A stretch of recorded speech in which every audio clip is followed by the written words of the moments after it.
Imagina un rey que solo enfrentó al ejército más temido de su época. Jerusalén estaba cercada y la derrota parecía inevitable. Los enemigos se reían, diciendo que ningún dios jamás había salvado una nación de su poder. Pero esa noche, algo increíble ocurrió. ¿Qué hizo que este rey desafiara todos los patrones? ¿Cómo logró transformar una nación sumergida en la idolatría en un pueblo restaurado ante Dios? Esta es la historia de Ezequías, el rey que derribó los altares paganos y trajo uno de los mayores avivamientos de la historia de Judá. Y hoy vamos a descubrir qué tiene que enseñarnos su trayectoria. Únete a nuestro equipo.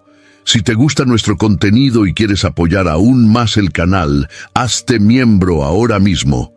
Es rápido, fácil y ayuda mucho a seguir trayendo vídeos increíbles para ustedes. Haz clic en el enlace de la descripción y únete a nosotros. En los días que precedieron al reinado de Ezequías, Judá estaba sumergida en sombras espirituales. El rey Acaz, su padre, había llevado al pueblo a un estado de apostasía profunda, alejándose completamente de los caminos establecidos por Dios.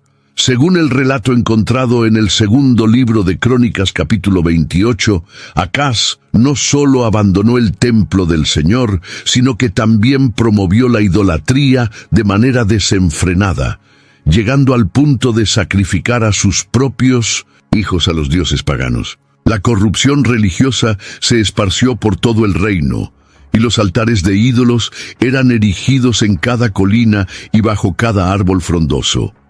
El templo en Jerusalén fue cerrado y los sacerdotes fieles fueron alejados de sus funciones. Esta decadencia espiritual tuvo consecuencias desastrosas para Judá. Los enemigos se levantaron contra la nación, y Dios permitió que el reino sufriera sucesivas derrotas ante los filisteos, edomitas y asirios. La tierra estaba vulnerable, los corazones estaban endurecidos y la identidad del pueblo elegido estaba desfigurada. La desesperación se apoderó de la nación, pero Acaz, en lugar de buscar al Señor, profundizó aún más su compromiso con los falsos dioses. Despojó el templo de sus tesoros y los ofreció a los reyes extranjeros con la esperanza de encontrar protección. Pero todo fue en vano. Los años de Acaz fueron marcados por miedo, ruina y desesperación. Cuando murió, fue sepultado sin honores, y su nombre quedó asociado a la vergüenza. El pueblo de Judá, desilusionado, se preguntaba si habría esperanza para la nación. La idolatría se había convertido en parte de la cotidianidad, y pocos recordaban los días en que la ley de Moisés era seguida con temor y reverencia. El escenario parecía irreversible, y la fe verdadera estaba al borde de la extinción. Fue en este contexto de completa degradación que Ezequías subió al trono. Tenía ante sí una elección crucial: seguir los pasos de su padre y profundizar la decadencia de Judá, o desafiar la cultura de la época y restaurar la adoración al Dios verdadero. Aunque joven, su decisión fue clara y radical. La llegada de un rey temeroso de Dios no era solo un cambio de gobierno, sino un llamado a la transformación. A partir de ese momento, Judá comenzaría a ser testigo de una revolución espiritual sin precedentes. Cuando Ezequías asumió el trono de Judá, conforme está registrado en el segundo libro de Reyes, capítulo 18, tenía 25 años y cargaba sobre sí un peso enorme. No solo heredaba un reino debilitado políticamente, sino también devastado espiritualmente. Lo que diferenciaba a Ezequías de los reyes anteriores era su disposición a buscar al Señor desde el inicio. En contraste con su padre Acaz, decidió andar en los caminos de David, su antepasado, y restaurar la alianza con Dios. La mentalidad de Ezequías era clara. Judá necesitaba una purificación completa. Sabía que la única forma de restaurar la gloria del reino no era fortaleciendo ejércitos o haciendo alianzas políticas, sino llevando al pueblo de regreso a la verdadera adoración. Se negó a seguir las costumbres de la época y rechazó cualquier compromiso con la idolatría. Su corazón estaba firmemente dedicado al Señor y su primera medida como rey reflejaba esto. El nuevo gobernante convocó a los líderes del pueblo y a los sacerdotes, desafiándolos a reconocer el estado de decadencia espiritual de Judá. Les recordó que la ira de Dios se había encendido contra la nación a causa de la infidelidad de los reyes anteriores. No habría prosperidad ni seguridad mientras el pueblo continuara alejado de la voluntad divina. El mensaje de Ezequías era directo y cortante, pero lleno de esperanza. Aún había tiempo para arrepentimiento y restauración. Su ascenso no fue solo político, sino profundamente espiritual. No deseaba solo gobernar un pueblo, sino llevarlo de regreso al Dios vivo. La fuerza de su liderazgo provenía de su fe inquebrantable, y su coraje para desafiar la idolatría pronto sería evidente. El inicio de su reinado no estaría marcado por celebraciones lujosas o alianzas estratégicas, sino por una decisión audaz que sacudiría los cimientos de la idolatría en Judá. El primer paso hacia este avivamiento comenzaría por el propio templo de Dios. Ezequías no perdió tiempo.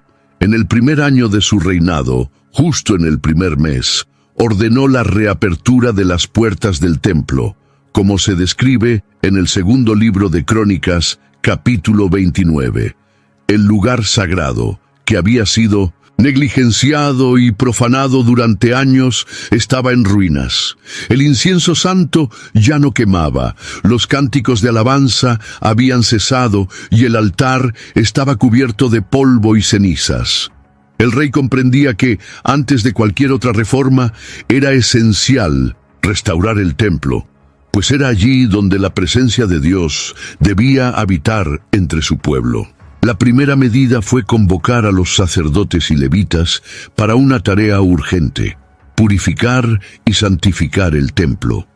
Durante años, el lugar había sido contaminado por prácticas idólatras y objetos profanos. Los levitas comenzaron un meticuloso proceso de limpieza, removiendo toda impureza y restaurando los utensilios sagrados. Cada rincón del templo fue revisado, cada detalle fue restaurado conforme a los mandamientos de Dios. El trabajo de purificación llevó 16 días. Cuando finalmente todo estaba listo, Ezequías reunió a los líderes de Judá y organizó un gran culto de consagración.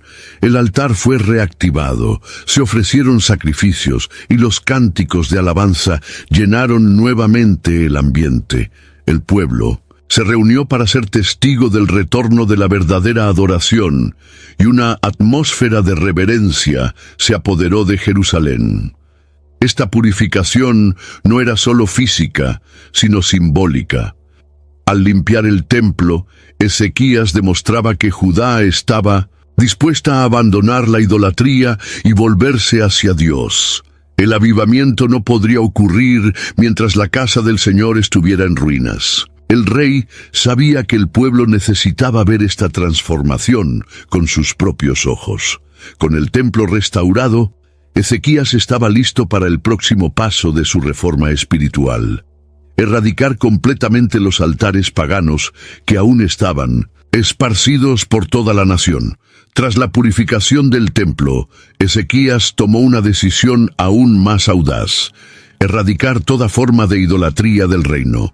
En el segundo libro de Reyes, capítulo 18, se relata que no solo removió los postes sagrados y los altares dedicados a los falsos dioses, sino que también destruyó la serpiente de bronce que Moisés había hecho en el desierto. El objeto, que originalmente había servido como un símbolo de la gracia de Dios, se había convertido en un ídolo que el pueblo adoraba, llamándola Neustán. Esta acción demostraba la seriedad del compromiso de Ezequías con la verdadera adoración. A diferencia de muchos reyes anteriores que toleraron prácticas paganas para mantener la paz política, él estaba dispuesto a enfrentar cualquier oposición para garantizar que Judá fuera purificada de la idolatría. Recorrió el territorio del reino, ordenando que cada altar pagano fuera destruido, cada imagen esculpida fuera quemada y cada vestigio de influencia extranjera fuera erradicado. La reacción del pueblo fue mixta. Algunos recibieron el cambio con alegría, reconociendo que era un retorno a los mandamientos de Dios. Otros, sin embargo, resistieron, pues estaban profundamente enraizados en las tradiciones idólatras. El impacto de estas reformas fue tan grande que incluso en algunas regiones del Reino del Norte, donde la idolatría estaba aún más extendida, hubo registros de personas abandonando sus ídolos. Ezequías sabía que no bastaba con remover a los falsos dioses. Era preciso sustituir el engaño por la verdad. Con esto en mente, inició un movimiento para restaurar el sacerdocio y devolver al pueblo la centralidad de la ley de Dios entre ellos. La destrucción de los altares paganos fue un hito en la historia de Judá. Por primera vez en muchos años, el pueblo comenzaba a vislumbrar un retorno genuino a la alianza con Dios. Pero esta transformación necesitaba ser consolidada con líderes espirituales preparados para guiar a la nación. Con los altares paganos erradicados, Ezequías volvió su atención a aquellos que debían guiar al pueblo en la adoración al Señor. En el segundo libro de Crónicas, capítulo 29, convocó a los sacerdotes y levitas para restaurar sus funciones sagradas, pues muchos se habían alejado del servicio debido a la negligencia de los reyes anteriores. Los levitas respondieron al llamado y se purificaron antes de retomar sus deberes en el templo. Reorganizaron los turnos de servicio, prepararon los sacrificios y restauraron la música sagrada, trayendo de vuelta los lubores a Dios que habían sido silenciados durante años. El culto fue reinstaurado con celo y las ofrendas comenzaron a ser traídas nuevamente por el pueblo.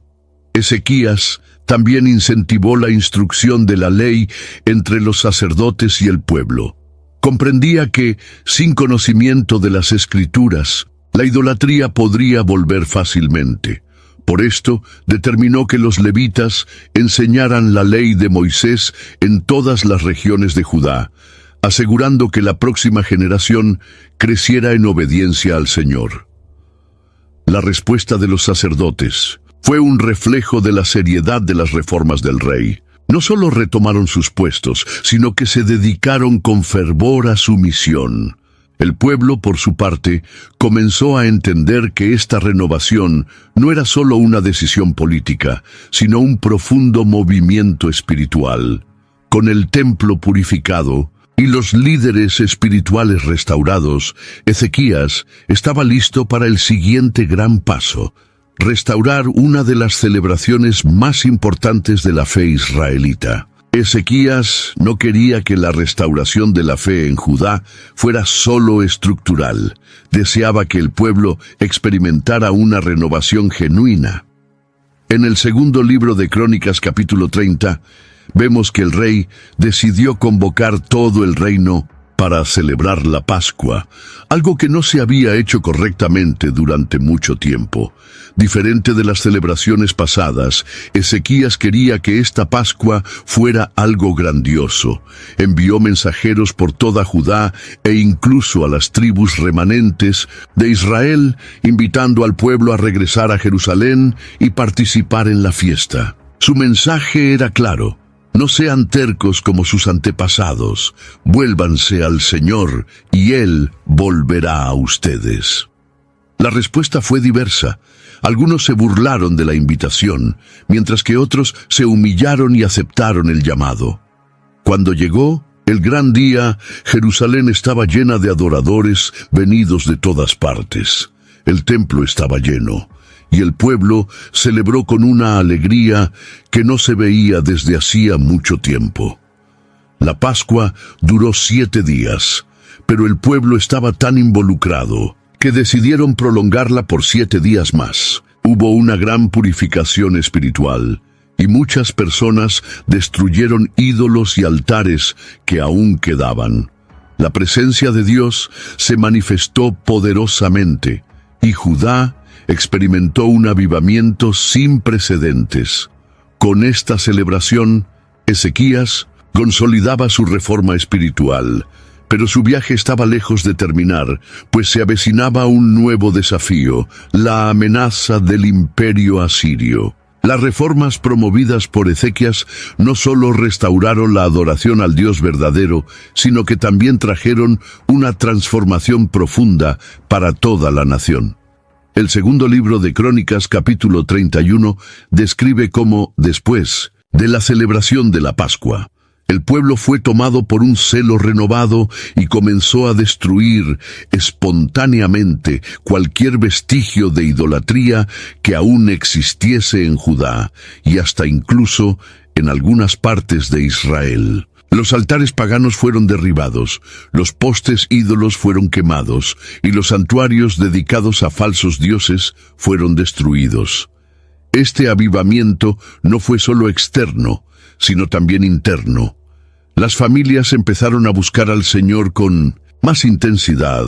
Los sacerdotes y levitas se dedicaron enteramente al servicio en el templo y los sacrificios y ofrendas comenzaron a ser traídos abundantemente. El pueblo, que antes estaba dividido y espiritualmente debilitado, ahora experimentaba un período de unidad y restauración.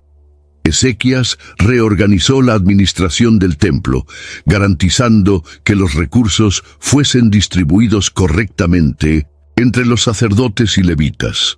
Él estableció una estructura para que la adoración al Señor nunca más fuese negligenciada.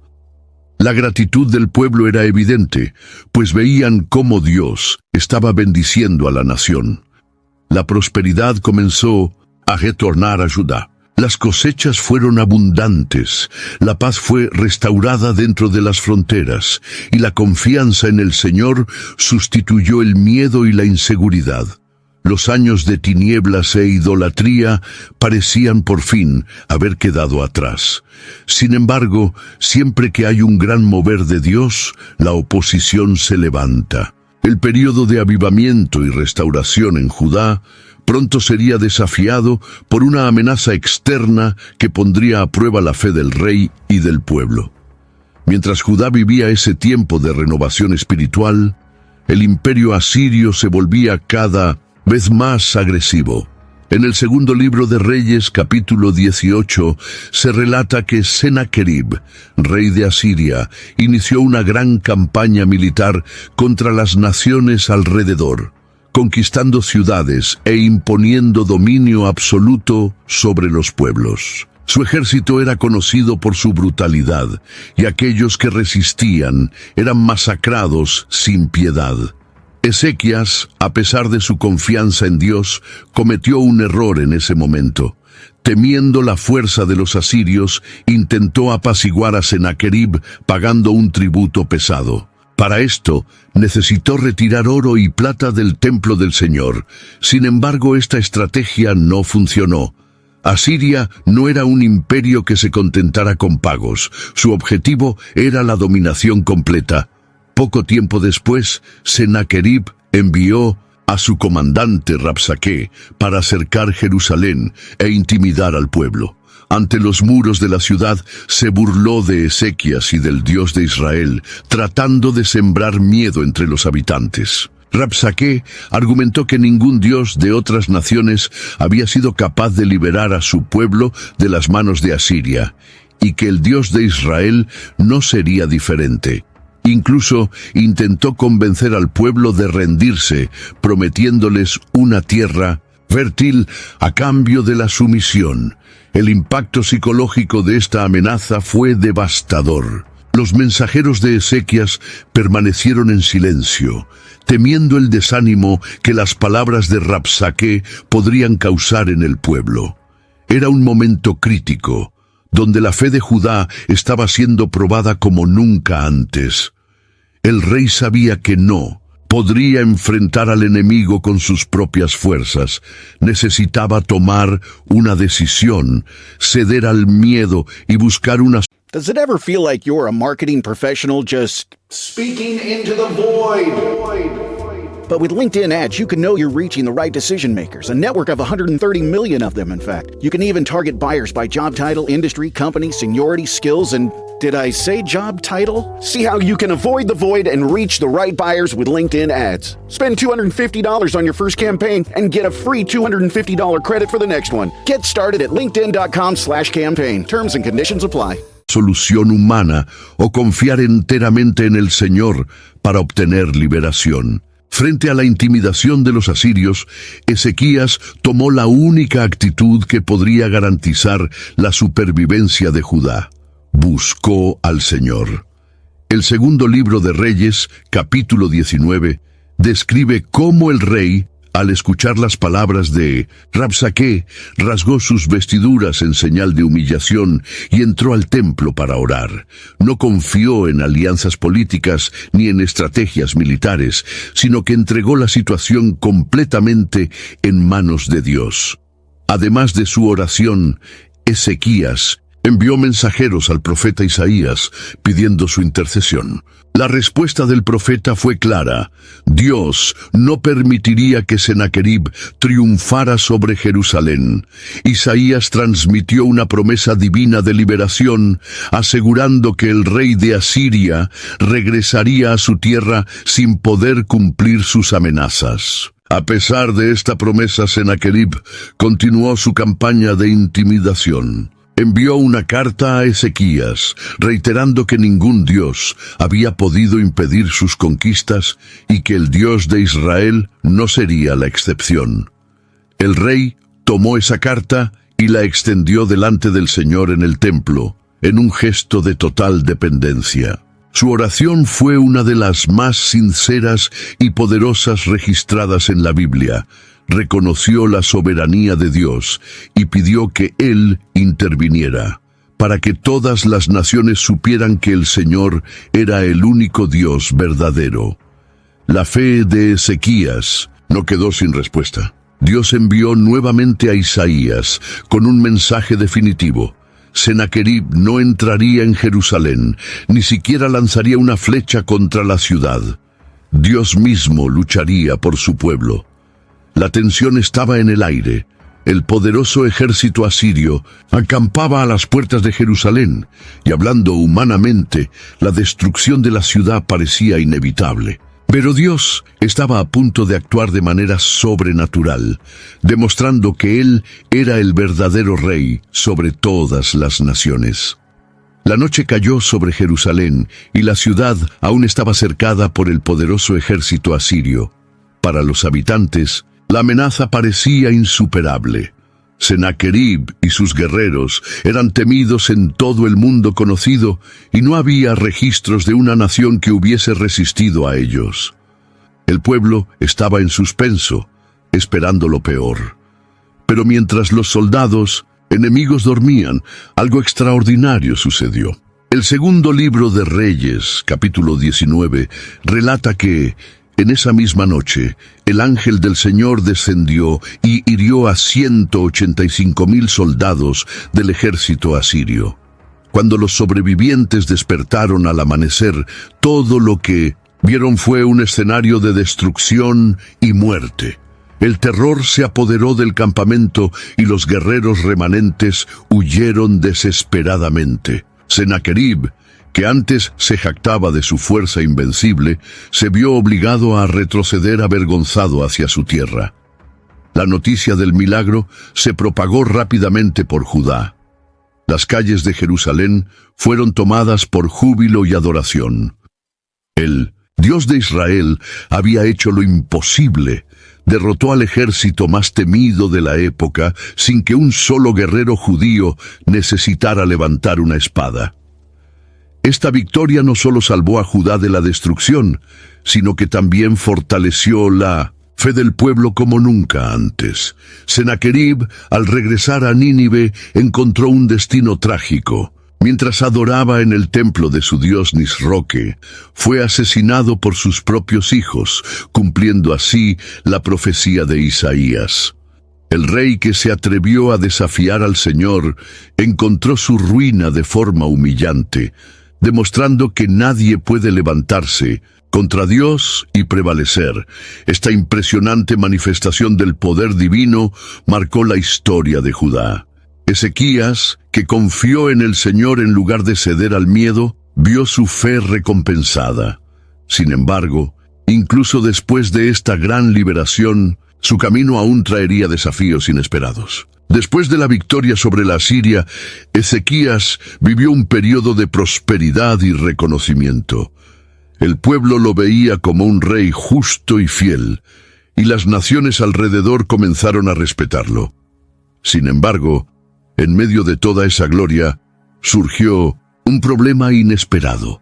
El segundo libro de Reyes, capítulo 20, relata que Ezequías quedó gravemente enfermo. Su enfermedad era tan grave que el profeta Isaías fue hasta él y declaró: «Pon en orden tu casa, porque morirás y no vivirás». Esta sentencia fue un golpe duro para el rey. Él había liderado Judá con fidelidad, confiado en el Señor en tiempos de crisis y experimentado un alivio milagroso.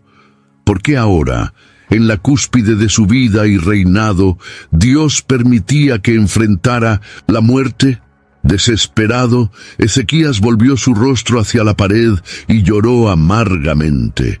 En su oración recordó al Señor su dedicación y fidelidad, pidiendo más tiempo de vida. Su súplica fue tan sincera que antes de que Isaías saliera del palacio, Dios le instruyó a regresar y dar un nuevo mensaje al rey. Su vida se prolongaría por otros 15 años. Como señal de este milagro, el Señor realizó un prodigio extraordinario. El sol retrocedió 10 grados en la escalera de Acaz. Esta curación fue un testimonio del poder y la misericordia divina. Sin embargo, el período que siguió reveló una debilidad en la vida de Ezequías. Con su salud restaurada y su fama esparcida por otras naciones, comenzó a llenarse de orgullo. En lugar de atribuir toda su victoria y prosperidad al Señor, pasó a exhibir su grandeza ante los visitantes extranjeros. Esta actitud resultaría en una consecuencia inesperada, pues entre esos visitantes estaban emisarios de Babilonia que estaban más interesados en los tesoros de Judá que en su historia de fe. Ezequías enfrentó uno de los momentos más difíciles de su vida cuando fue acometido por una enfermedad mortal. El segundo libro de Reyes, capítulo 20, relata que el profeta Isaías fue hasta él y declaró un mensaje contundente de parte de Dios. «Pon en orden tu casa, porque morirás y no vivirás». Esta sentencia era clara y definitiva. El rey, que había liderado Judá con tanta fidelidad y que confió en el Señor contra la Asiria, ahora se veía ante la muerte inminente. Ante esta terrible noticia, Ezequías reaccionó de la única manera que conocía, con súplica y lágrimas ante el Señor. Volvió su rostro hacia la pared y oró con toda su alma, recordando al Señor su fidelidad y su caminata de integridad. Su clamor no era basado en méritos propios, sino en su profunda dependencia de Dios. El rey sabía que solamente un milagro podría salvarlo. Dios, en su infinita misericordia, escuchó la oración de Ezequías. Antes de que Isaías dejara el palacio, el Señor ordenó que regresara al rey con un nuevo mensaje. «He oído tu oración y he visto tus lágrimas. He aquí que te sanaré. Al tercer día subirás a la casa del Señor y agregaré a tus días otros 15 años». Para confirmar esta promesa, Dios también anunció que libraría a Judá de la amenaza asiria, reafirmando que su protección aún estaba sobre el reino. Ezequías, lleno de emoción y sorpresa, pidió una señal para confirmar que realmente sería sanado. Dios entonces realizó uno de los milagros más extraordinarios jamás registrados en la Biblia. Isaías declaró que el Señor daría una señal en los cielos. La sombra del sol retrocedería 10 grados en la escalera de Acaz. Y así sucedió. El tiempo fue literalmente revertido, algo que desafiaba toda lógica humana. Este fenómeno no solo confirmó la promesa de Dios, sino que sirvió como un testimonio innegable de su poder sobre toda la creación. Ezequías recibió su curación y otros 15 años de vida. Pero este episodio también revelaría un nuevo desafío para su fe.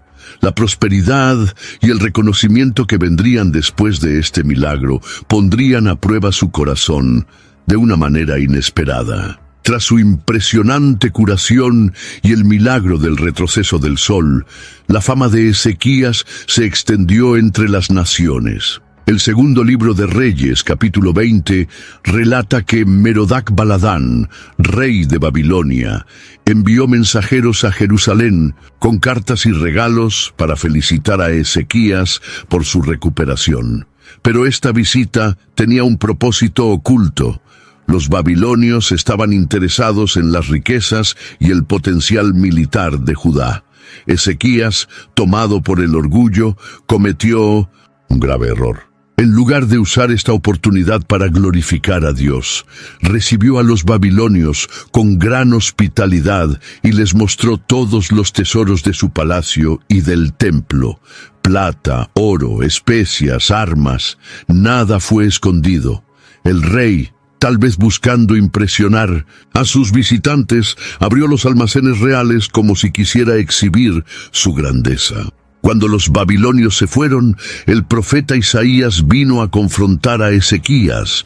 Él preguntó: ¿qué vieron esos hombres en tu casa? El rey respondió que había mostrado todo. Entonces Isaías pronunció una profecía devastadora. Aquí que vendrán días en que todo lo que hay en tu casa y lo que tus padres han acumulado hasta el día de hoy será llevado a Babilonia.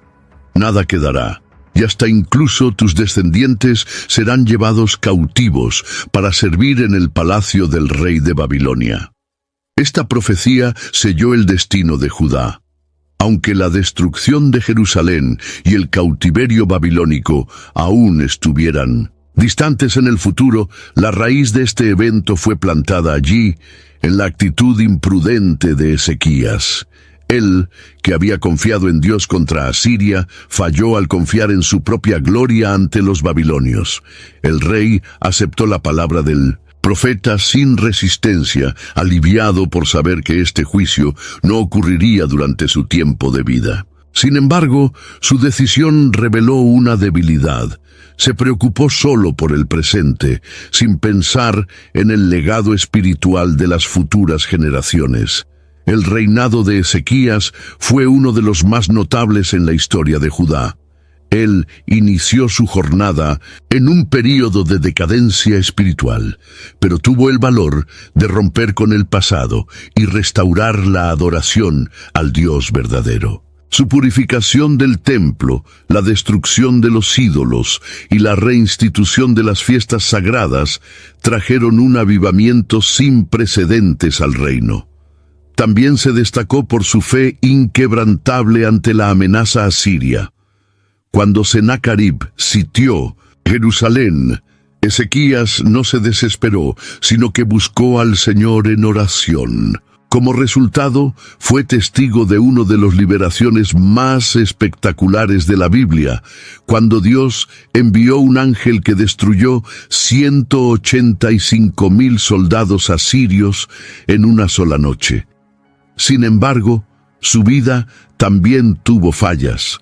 Su orgullo, tras la curación y el error con los babilonios, mostraron que incluso los más fieles siervos de Dios pueden volverse vulnerables cuando se dejan llevar por la vanidad. Su actitud despreocupada al recibir la profecía sobre el futuro cautiverio reveló una cierta distancia con respecto a las generaciones futuras. Aún así, Ezequías fue recordado como un rey justo y piadoso. El segundo libro de Reyes, capítulo 18, afirma que no hubo ningún rey como él entre todos los reyes de Judá, ni antes ni después. Su confianza en Dios y sus reformas espirituales dejaron una marca profunda en Judá, pero su impacto podría haber sido aún mayor si se hubiera preocupado más por la continuidad de su obra después de su muerte. Y esta falla sería evidente en la vida de su hijo y sucesor, que elegiría un camino completamente opuesto al que Ezequías recorrió. Tras la muerte de Ezequías, su hijo Manasés asumió el trono de Judá, conforme se describe en el segundo libro de Reyes, capítulo 21. Sin embargo, en lugar de continuar el legado espiritual de su padre, lo sumergió a Judá nuevamente en la idolatría, superando incluso los pecados cometidos por los reyes anteriores. Manasés revirtió todas las reformas de Ezequías. Reconstruyó los altares paganos que habían sido destruidos, erigió postes sagrados para falsos dioses y hasta colocó ídolos dentro del propio templo del Señor. Se involucró en prácticas ocultistas, consultando hechiceros y médiums, y llegó al punto de sacrificar a sus propios hijos en el fuego, en rituales dedicados a divinidades paganas. El pueblo, que había experimentado un avivamiento bajo Ezequías, fue seducido de vuelta a la idolatría por su nuevo rey. La nación que había visto la mano poderosa de Dios contra los asirios, ahora se alejaba nuevamente, sumergiéndose en el pecado y la corrupción espiritual. La rebeldía de Manasés trajo graves consecuencias para Judá. Dios envió profetas para advertirlo, pero él ignoró todas las reprensiones. Como resultado, los asirios volvieron a invadir la tierra y capturaron al propio Manasés, llevándolo preso a Babilonia con cadenas de bronce. Solo en ese momento, humillado y sin poder, se volvió al Señor y se arrepintió sinceramente. Dios escuchó su clamor y permitió que regresara al trono, y en los últimos años de su vida trató de restaurar la adoración al verdadero Dios. Sin embargo, el daño que había causado ya era irreversible, y la idolatría que él había esparcido permaneció profundamente arraigada en el corazón del pueblo. El contraste entre Ezequías y Manasés es una lección poderosa. Un rey buscó al Señor y restauró la fe de Judá, mientras que el otro deshizo todo y sumergió a la nación en la oscuridad. Este cambio drástico plantea una pregunta crucial. ¿Por qué el hijo de un rey tan piadoso eligió seguir un camino tan opuesto? La respuesta puede estar en la falta de discipulado espiritual. Ezequías restauró la adoración en el templo, pero no garantizó que su hijo tuviera un corazón transformado. La historia de Manasés nos recuerda que los avivamientos pueden ser temporales si no son acompañados por una verdadera transmisión de la fe a las próximas generaciones. El destino de Judá ya estaba trazado, y la destrucción que Isaías había profetizado estaba cada vez más cerca. La vida de Ezequías es un testimonio poderoso de lo que Dios puede hacer a través de alguien que lo busca con sinceridad. Su reinado nos enseña no solo sobre liderazgo y fe, sino también sobre los desafíos y peligros que pueden surgir incluso para los más fieles siervos de Dios. Su trayectoria fue marcada por victorias impresionantes y también por fracasos significativos, y cada uno de esos momentos lleva lecciones que todavía resuenan para nosotros hoy. Una de las primeras lecciones que podemos aprender es que la fidelidad a Dios exige un posicionamiento firme. Ezequías no heredó un reino favorable a la obediencia al Señor. Por el contrario, asumió el trono en medio de una nación corrompida, donde el templo estaba cerrado y la idolatría dominaba. Sin embargo, él no se conformó con esa realidad. A diferencia de muchos que podrían haber cedido a la presión de la cultura o al comodismo de seguir los pasos de su padre, él eligió romper con el pasado y restaurar la alianza con Dios. Esta decisión no fue popular para todos y ciertamente enfrentó resistencia, pero Ezequías entendió que agradar a Dios era más importante que agradar a los hombres. Otro gran enseñamiento de su reinado es el poder de la oración y la total dependencia de Dios. Cuando Sennacherib amenazó Jerusalén, Ezequías podría haber intentado resolver la situación con estrategias militares, alianzas políticas o incluso haberse entregado a la desesperación. Pero en vez de eso, él fue al templo, rasgó sus vestiduras y oró al Señor. No puso su confianza en el oro o en los ejércitos, sino en la promesa divina.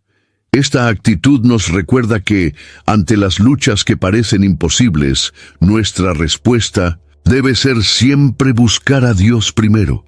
Muchas veces tratamos de resolver todo por nuestra cuenta y solo recurrimos al Señor cuando ya hemos agotado todas nuestras fuerzas. Ezequías nos enseña que la dependencia de Dios no debe ser la última opción, sino el primer paso. Sin embargo, la vida de Ezequías también nos alerta sobre el peligro del orgullo.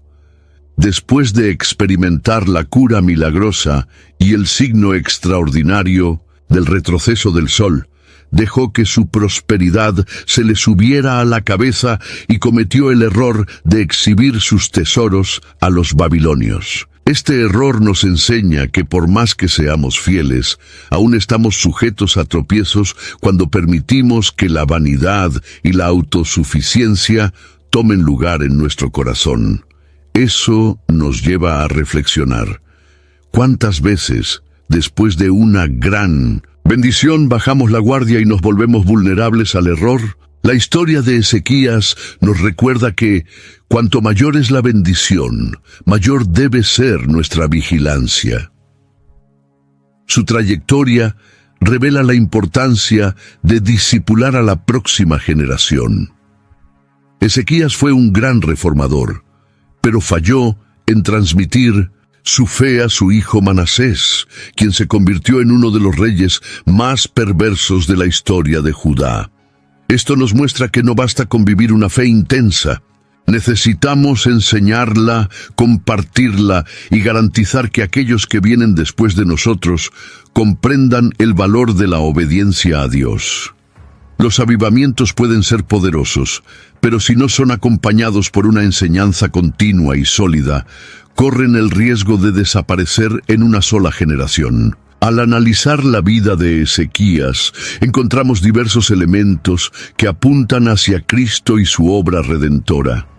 Su reinado no fue solo un período de reforma religiosa, sino también un reflejo de la misión de Jesús en restaurar aquello que estaba perdido. Las similitudes son profundas y revelan aspectos fundamentales del plan de Dios para la salvación de la humanidad. Primero, así como Ezequías trajo una purificación espiritual a Judá, Cristo vino para purificar el corazón de los hombres. El rey encontró una nación sumida en la idolatría y prontamente removió todos los altares paganos, restaurando el culto al Dios verdadero. De la misma forma, Jesús encontró un mundo corrompido por el pecado y vino para ofrecer una redención completa.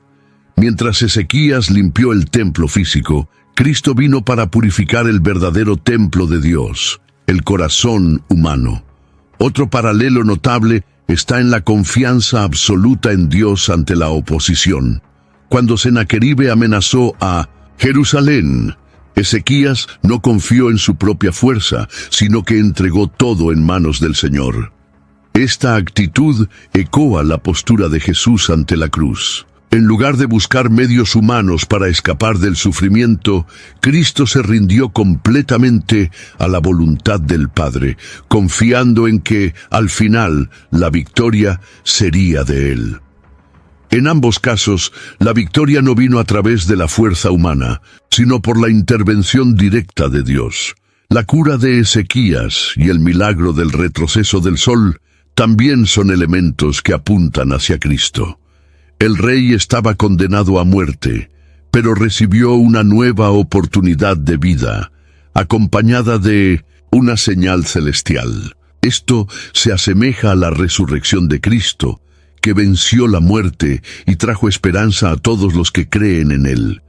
La gran diferencia es que Ezequías ganó solo 15 años más de vida, mientras que Jesús resucitó para la eternidad, garantizando vida eterna para todos los que lo siguen. Además, Ezequías actuó como un intercesor por el pueblo de Judá, así como Cristo es nuestro intercesor ante el Padre. Cuando Jerusalén estaba bajo amenaza, el rey buscó a Dios en oración y obtuvo liberación. Hoy, Jesús intercede constantemente por nosotros, garantizando nuestra comunión con Dios y nuestra victoria sobre el enemigo. La gran diferencia entre Ezequías y Cristo radica en la permanencia de la restauración. La reforma de Ezequías fue poderosa, pero temporal. Después de su muerte, la idolatría volvió. En cambio, la obra de Cristo es eterna. Su sacrificio no fue solo un evento momentáneo, sino un acto definitivo que garantizó la redención de la humanidad. Mientras el reinado de Ezequías trajo un atisbo de salvación, Jesús vino para cumplir completamente el plan de Dios. La historia de Ezequías nos invita a reflexionar sobre la necesidad de un avivamiento genuino en nuestra propia generación. Así como Judá estaba espiritualmente adormecida antes de su reforma, muchos hoy viven una fe tibia, sin un compromiso real con Dios. La gran cuestión es, ¿cómo podemos experimentar un avivamiento verdadero y duradero? El primer paso es reconocer la necesidad de cambio. Antes de cualquier transformación en Judá, Ezequías percibió la gravedad de la situación y tomó una decisión firme de restaurar la adoración al Señor.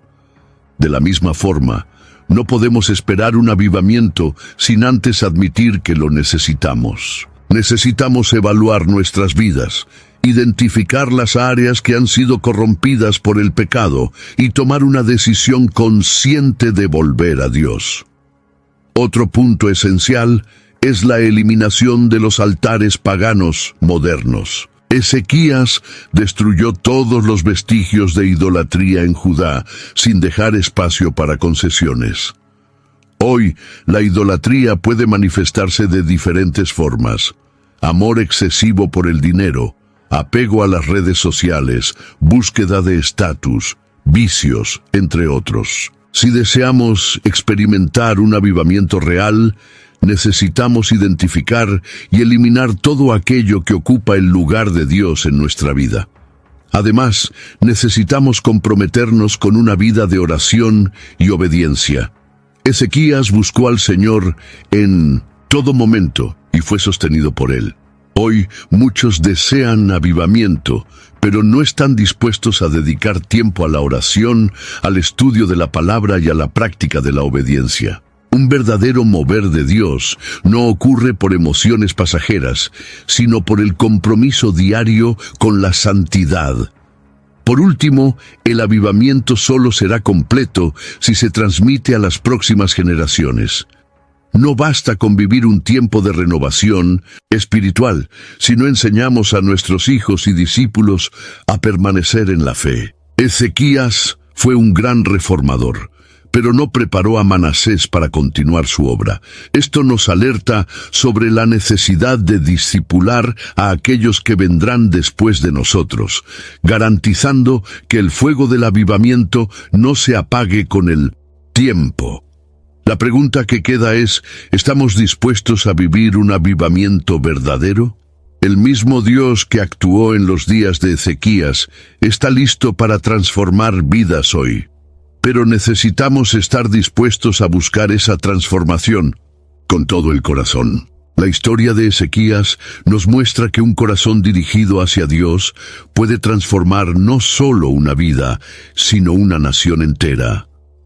Su valentía para restaurar la verdadera adoración su confianza inquebrantable en Dios ante la amenaza asiria, e incluso sus fallas, nos enseñan que el camino de la fe exige humildad, vigilancia y compromiso continuo. Ahora, te pregunto, ¿cuáles son los altares paganos que deben ser removidos de tu vida? ¿Estás dispuesto a buscar un avivamiento genuino, así como Ezequías lo hizo en Judá? Si esta historia tocó tu corazón, deja tu comentario compartiendo lo que más te impactó. Tu opinión es muy valiosa. Además, envía este video a alguien que necesita escuchar este mensaje de renovación espiritual. Y si aún no estás suscrito al canal, aprovecha ahora para suscribirte y activar las notificaciones. Así, no perderás ningún contenido que fortalezca tu fe y tu caminar con Dios. Que el Señor te bendiga y te fortalezca para vivir un tiempo de restauración y avivamiento en tu vida.